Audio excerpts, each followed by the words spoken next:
কিয়ামতের দুটি ভয়াবহ আযাবের দিক, যে আযাব থেকে মুক্তির জন্য মানুষ পানাহ চাইবে। বলা হবে, আল্লাহ এই আযাব থেকে মুক্তি দেন, প্রয়োজনে জাহান্নামে দেন, কিন্তু এই দুর্বিষহ পরিস্থিতি থেকে নাজাত চাই। এরকম একটি ভয়াবহ পরিস্থিতিতে মানুষের হিসাব নিকাশ শুরু হওয়ার জন্য মানুষ অপেক্ষায় থাকবে, সূর্য মাথার একেবারে নিকটবর্তী থাকবে। এরকম মুহূর্তে নবী রাসূলুল্লাহ সাল্লাল্লাহু আলাইহি ওয়াসাল্লাম নিজে আল্লাহর কাছে সুপারিশ করবেন, আল্লাহ মানুষের হিসাব শুরু করুন। সিজদায় পড়ে যাবেন তিনি, তার আবেদনের প্রেক্ষিতে আল্লাহ সুবহানাহু ওয়া তাআলা হিসাব শুরু করবেন। কিয়ামতের সেই ভয়াবহতার অনেক দিকের ভেতরে দুটি দিকের কথা বললাম। এক হলো অন্ধকার, দুনিয়াতে যারা যত বেশি জুলুম করবে তাদের প্রতি অন্ধকারের পরিমাণ তত বেশি হবে। অতএব অন্ধকার কমাতে হলে মানুষের প্রতি জুলুম ও বিচার কমাতে হবে। ওযু ভালো করে করতে হবে, ফজরের সালাত জামাতে আসার জন্য অভ্যাস গড়ে তুলতে হবে। যারা ভালো করে ওযু করবে, হাদিসে আসছে, তাদের এই অঙ্গগুলো কিয়ামতের ময়দানে আলোর কাজ দিবে, লাইটের কাজ দিবে। ভোরে ফজরের সালাত আদায় করার জন্য কষ্ট করে আরামের ঘুম ছেড়ে দিয়ে মসজিদে যারা যাতায়াত করে, স্পেশালি ফজরের নামাজ, কারণ হাদিসে আসছে নবী আলাইহিস সালাম বলেছেন, ফজরের আলো আঁধারি এটা ভেদ করে যারা আল্লাহর ঘরে আসে কষ্ট করে, কিয়ামতের ময়দানে আল্লাহ সুবহানাহু ওয়া তাআলা তাদের জন্য আলোর ব্যবস্থা করবে। আর তৃষ্ণার যে সমস্যা সেটা মেটাবার একমাত্র উপায় হলো রাহমাতুল লিল আলামিনের হাতে তার হাউজে কাউসারের পানি পান করা।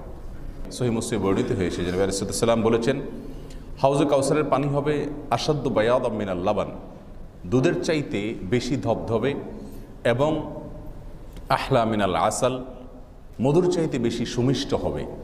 যে ব্যক্তি এ হাউজে কাউসারের পানি একবার পান করবে সে আর কখনো তৃষ্ণার্ত হবে না। চিরকালের জন্য তার তৃষ্ণা নামক কষ্ট উঠে যাবে, দূর হয়ে যাবে।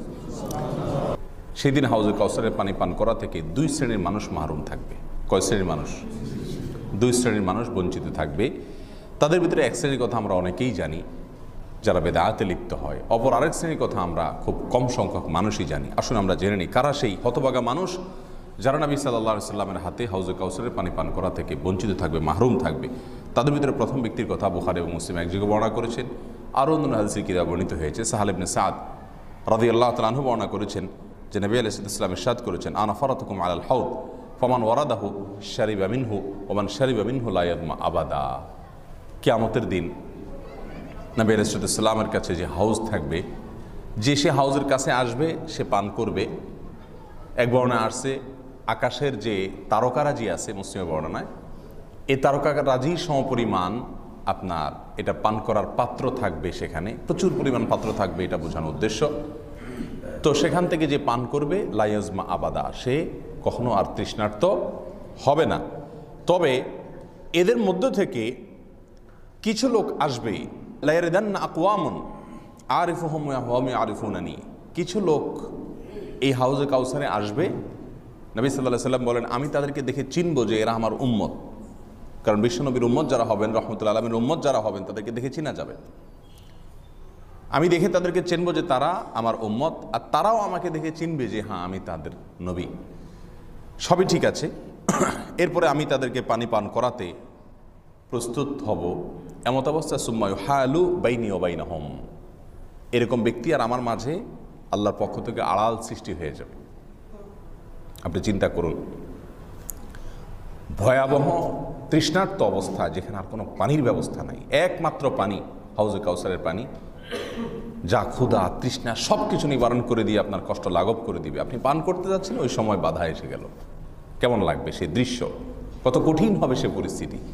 তখন নবী আলাইহিস সালাম বলবেন যে আল্লাহ, এদেরকে তো আমি চিনি, এরা তো আমার উম্মত, এদেরকে কেন পানি পান করতে দেওয়া হচ্ছে না, বাধা কেন দেওয়া হচ্ছে? ফায়ুকালু, তখন বলা হবে, ইন্নাকা লা তাদরি মা বাদদালু বাদাক, হে রাসূল আপনি জানেন না আপনার দুনিয়া থেকে চলে যাওয়ার পরে এরা আপনার দ্বীনের ভিতরে কি পরিমাণ পরিবর্তন আর হেরফের করেছে, বিদআত করেছে, নতুন জিনিস দ্বীনের ভিতরে আবিষ্কার করেছে, মন গড়া ইসলাম এবং ইবাদতের মধ্যে বিভিন্ন পদ্ধতি তারা চালু করেছে। বেদাতের আবিষ্কারকেরা বেদাত সৃষ্টি করেছে, বেদাত অনুযায়ী আমল করেছে, এই কারণে তাদের এই অবস্থা হবে। তখন নবী আলাইহিস সালাম বলেছেন যে তখন আমি তাদেরকে বলবো, সুহকান সুহকান লিমান বাদদালা বাদি, কোন কোন বর্ণনা আছে লিমান গায়্যারা বাদি, যারা আমার পরে পরিবর্তন সাধন করেছে ইসলামের ভিতরে, ইবাদতের ভিতরে। আমি যা করেছি সেটাকে লক্ষ্য করে সুন্নাহ অনুযায়ী করে নাই, হাদিস অনুযায়ী করে নাই, মন গড়া করেছে, তারা দূর হয়ে যাও, দূর হয়ে যাও। এই লোকগুলা কিন্তু নামাজি মানুষ হবে, এই লোকগুলা কিন্তু দিনদার মানুষ হবে। কারণ বেদাত কোনো বেদিন মানুষে করে? বেদাত কারা করে? প্র্যাকটিসিং মুসলিমরা বেদাত করে। যে ইসলাম প্র্যাকটিসই করে না তার বেদাত কি? সে তো ইবাদতই করে না, ইবাদত করে কিন্তু বেদাত পদ্ধতিতে করে। আল্লাহ তাআলা আমাদেরকে বেদাত থেকে বেঁচে থাকার তৌফিক দান করুন। এই জন্য মুমিনের কাছে বেদাত হলো শিরকের পরে অনেক বড় আতঙ্কের নাম, অনেক বড় আতঙ্কের নাম। সে বেদাত থেকে বেঁচে থাকার চেষ্টা করবে। আল্লাহ তাআলা আমাদেরকে বেদাত থেকে বেঁচে থাকার তৌফিক দান করুন। এক প্রকারের মানুষ আমরা পেয়ে গেলাম।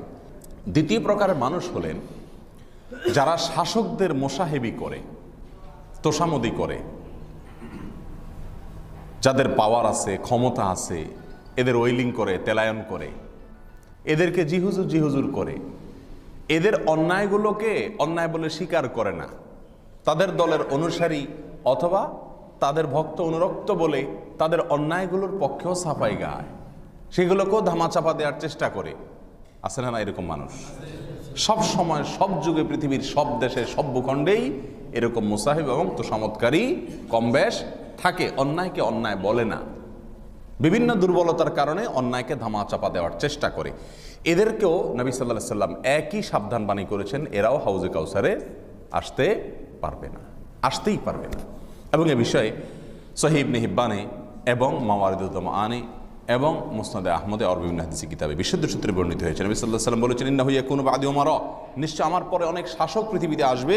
ফামান দাখালা আলাইহিম ফাসাদ্দাকাহুম বিকিযবিহিম ওয়া আনাহুম আলা যুলমিহিম, যারা এই সমস্ত শাসকদের মিথ্যা কথা, মিথ্যা প্রতিশ্রুতি জনগণের সাথে, মানুষের সাথে বা বিভিন্ন লোকদের সাথে তারা যে মিথ্যা কথা বলবে, এগুলোকে যারা সত্যায়ন করবে, জানে মিথ্যা, তারপরও ওর পক্ষে সাফাই গাইবে এবং তার সত্যায়ন করে বেড়াবে। ও আনাহুম আলা যুলমিহিম, তারা যে মানুষের প্রতি, প্রজাদের প্রতি জুলুম করবে, সেই জুলুমে যারা সহযোগিতা করবে, তাদেরকে সমর্থন করে সহযোগিতা হোক, কথা দিয়ে সহযোগিতা হোক, কাজ দিয়ে সহযোগিতা হোক, যেভাবে হোক সহযোগিতা করবে। ফালাইসা মিন্নি ওয়ালাস্তু মিনহু, দুনিয়ার রাজত্ব চিরকাল থাকবে না, দুনিয়ার তোষামেদি করার সুযোগ চিরকাল থাকবে না। নবী সাল্লাল্লাহু আলাইহি ওয়াসাল্লাম বলেছেন, ফালাইসা মিন্নি ওয়ালাস্তু মিনহু, আমি তাদের কেউ নই আর তারাও আমার কেউ নয়, তাদের কোনো পরিচয় আমি দিব না কিয়ামতের ময়দানে। ওয়ালাইসা বিওয়ারিদিন আলাইয়াল হাউজ, আমার হাউজে কাউসারে তারা পানি পান করতে আসতেও পারবে না।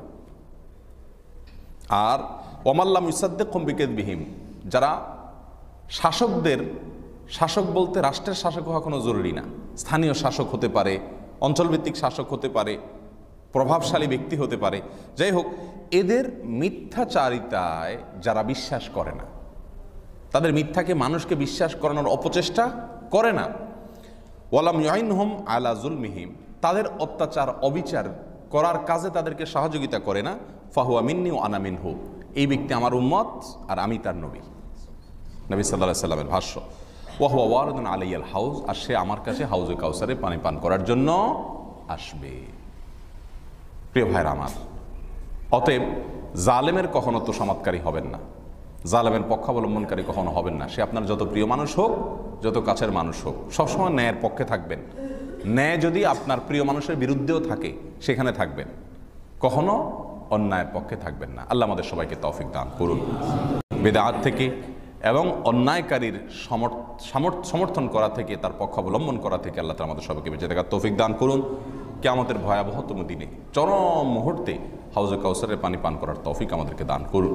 এই জন্য ন্যায়নিষ্ঠভাবে চলতে হবে আর সুন্নাহ ভিত্তিক জীবন গড়ে তুলতে হবে। আল্লাহ তাআলা আমাদের সবাইকে তৌফিক